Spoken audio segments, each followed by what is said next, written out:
PT tem crise de renovação, diz ex-presidente do partido. Em entrevista ao jornal O Globo, o político afirma que para a sobrevivência, o grupo precisa de ímpeto renovador para formar uma nova geração. Vou passar o primeiro comentário dessa primeira pauta, para começar alternadamente, eu vou começar pelo Dr. Sepúlveda.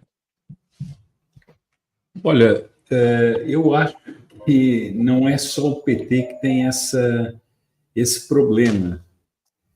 No fundo, nós estamos assistindo a um problema da esquerda, que ela, e da esquerda, eu diria até da esquerda mundial, é que ela está muito centrada em nichos de militância, em nichos de aparelhos do Estado, em nichos de aparelhos estudantis, em nichos de, enfim, dos vários no judiciário, enfim, em muitos pontos da sociedade, em muitos setores da sociedade.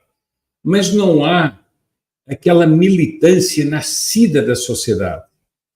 A esquerda já teve uma espécie, a esquerda conseguiu, in illo tempore, uma espécie de glamour que era participar da esquerda, era ser militante da esquerda. E havia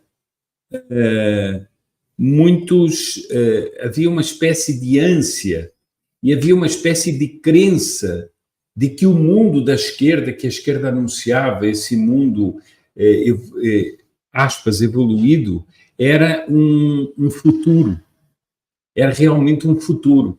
E isso foi perdido. Nós hoje temos uma falta de renovação.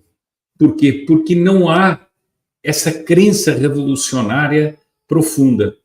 Há muitos oportunistas, há muitos calculistas, há muitos, militantes, mas não há aquela onda social, digamos assim, em prol da militância.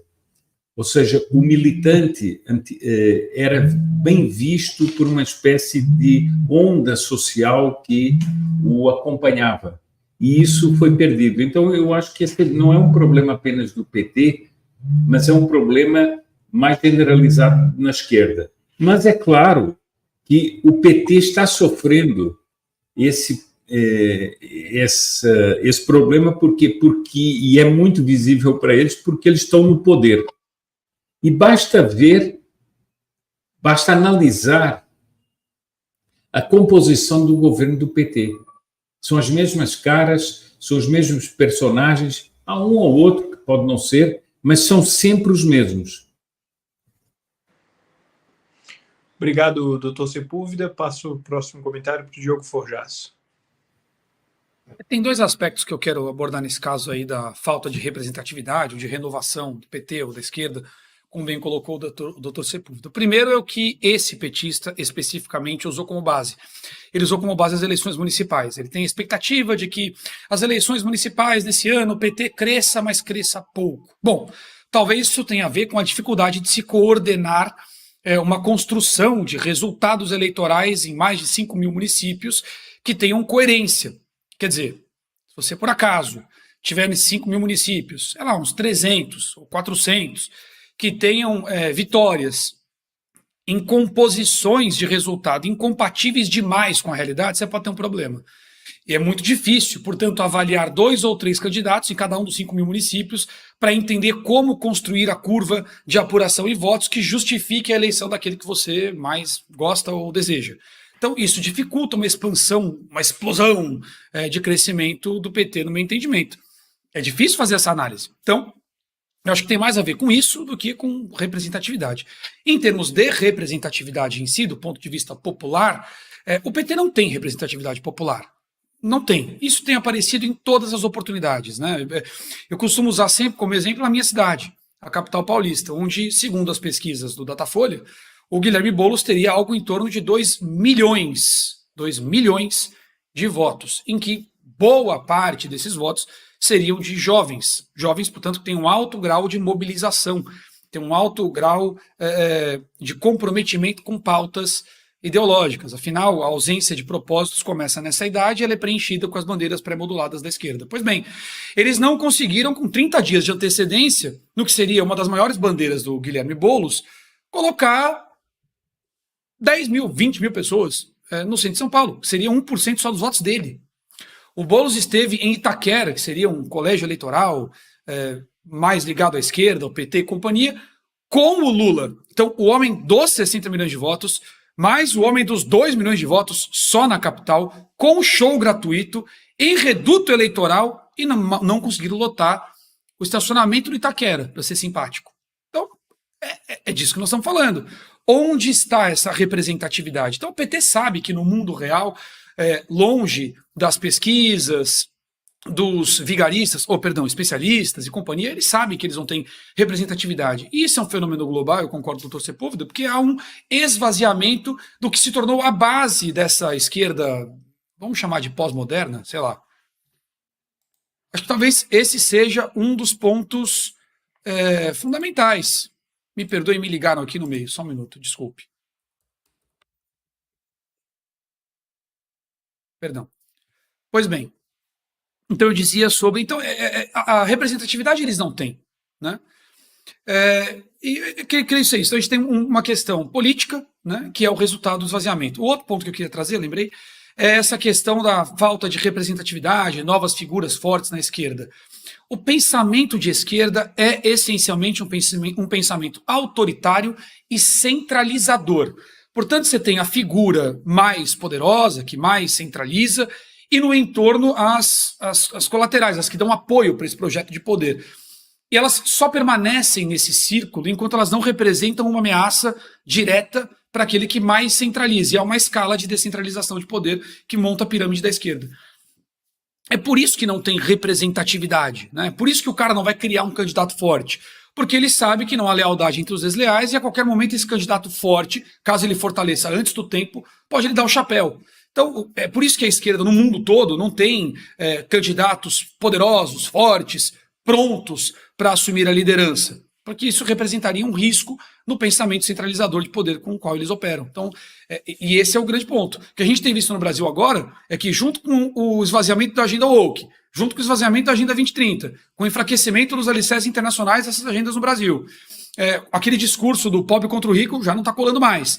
Quer dizer, a base cultural deles está enfraquecida e as lideranças que se consolidaram nesse processo, como o Lula, também. Então, essa crise, na verdade, é a necessidade de se planejar para o ponto futuro, porque já está claro que esse processo que trouxe eles até aqui não tem mais condição de permanecer vigente. Então, o que a gente está vendo é isso. E agora, quem é que vai ser o novo Lula? Esse é o negócio. Agora vão começar as disputas, ou as disputinhas. Vão começar as disputinhas. Agora, não, eu sou o Boulos, eu sou mais habilitado, hein? Eu falo igual, até balanço a cabeça parecido. Não, mas eu sou o Haddad, eu tô aqui há mais tempo. Não, mas eu sou a Gleisi, eu sou a presidente do partido. Não, mas eu sou o Zé Disseu, hein? Eu mando tudo aqui. Então agora você vai começar a ter essas subdivisões, e algumas com sinais claros, e muitos deles propositais. A esquerda se divide, por vezes, publicamente, de forma proposital, não se dividiu coisa nenhuma. É porque ele queima, a agenda que está queimada vai com o cara, ele queima, quem se preservou permanece, volta para o poder, e quando volta, puxa o cara que estava queimado. O PSOL é um bom exemplo disso. O PSOL fez que brigou com o PT, criticou, sou contra a roubalheira, não sei o que lá, Randolph bancou moralista, e trelelé, bababá. Passou um tempo, o PT, o PSOL... o PSOL, Rede, ganharam uma outra participação, ocuparam o vácuo de poder deixado pelo PT para se manter viva a chama da esquerda, e quando o PT precisou voltar, tinha alguém esticando o bracinho lá, vem cá, ó, tô pulando pro PT de volta. Então, agora, precisa ver, né, dada esse esvaziamento que eu falei no início, precisa ver quantas dessas rupturas combinadas será cumprido ou não o combinado. Esse aqui é o ponto. A esta altura é difícil, dentro da própria esquerda, confiar nos acordos que são firmados, porque aqui o período Lula esgotou, tá claro. Que o período associado ao Lula esgotou, tá claro. O ponto agora é, qual será o próximo? Quem será o próximo? Sobre quais agendas? Sobre quais bases culturais? Eles vão ter que se reorganizar, e acho que a gente está enxergando de perto esse processo de reorganização em meio a um projeto de poder. Obrigado, Diogo. Rafael Sanzio. Está mutado o teu microfone, Rafa. Muita informação aí nessa reportagem, né? Olha só, vocês percebem que apesar de toda essa agenda apoiada pelo PT em companhia, por todos esses partidos, elas não têm surtido efeito, porque o objetivo delas é se idiotizar o máximo de pessoas possíveis, é causar toda uma dissonância cognitiva, né, ou uma deficiência cognitiva generalizada para ter o poder sobre essas pessoas. Mas parece que o tiro no pé, foi um tiro no pé isso. E aí você vê que, apesar de tudo isso, não tem uma renovação. Não, por exemplo, quando a gente femininiza a sociedade, né, consequentemente, a gente vai ter indivíduos fracos que não vão peitar, por exemplo, um conservador que anda com uma arma na cintura e fala grosso na cara apontando o dedo, né? A gente não vai ter um novo José Dirceu aí, dando a cara a tapa, indo preso, e mesmo assim se mantendo fiel aos seus ideais, né? Esse aí foi forjado no fogo, literalmente, né? Não tem. Na primeira dificuldade, muitos desses militantes aí vão chorar, vão pedir para sair, né? Você vê aí a maioria dos próprios políticos da direita que não aguentam a pressão e vão para a internet chorar bêbado, né? Enfim, para a gente perceber o que realmente está acontecendo é que não existe um efetivo que realmente vá dar um futuro segundo o que foi a esquerda no passado, né? Aquela esquerda lá, União Soviética, aquela esquerda lá, Lenin. Quem já assistiu aquela série proibida no Netflix, né, que é Trotsky, viu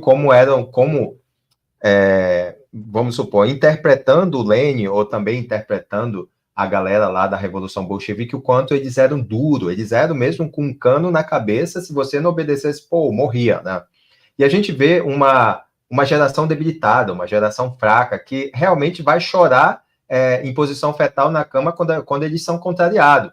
Mas isso é produto do PT, isso é das agendas que o PT se promoveu a apoiar, que são as agendas trabalhistas. Então, o que o Berzolini está falando, né, e tem outras informações ali, né, é que ele também está dando uma indireta, aparentemente ele está dando uma indireta na gente que quer lacrar aí nas redes sociais, que não é só lacrar nas redes sociais. Aparentemente, o que a gente vê são políticos fracos, políticos que não têm aquele pulso desses que levaram o PT a ser toda essa gangue poderosa hoje que dominou aí a elite do establishment brasileiro, né? O que a gente está vendo são realmente um tiro no pé de pessoas fracas que provavelmente não vão ter realmente o pulso forte que eles tiveram no passado, né? Mas essa agenda, ela continua viva porque ela se reinventa, né? Vamos ver de que forma eles vão se reinventar. Será que é por meio da violência, como, por exemplo, o Tedros Adhanom lá, que é o presidente da Organização Mundial da Saúde, deixou firme depois que o tratado pandêmico foi fracassado, né, pelo menos momentaneamente,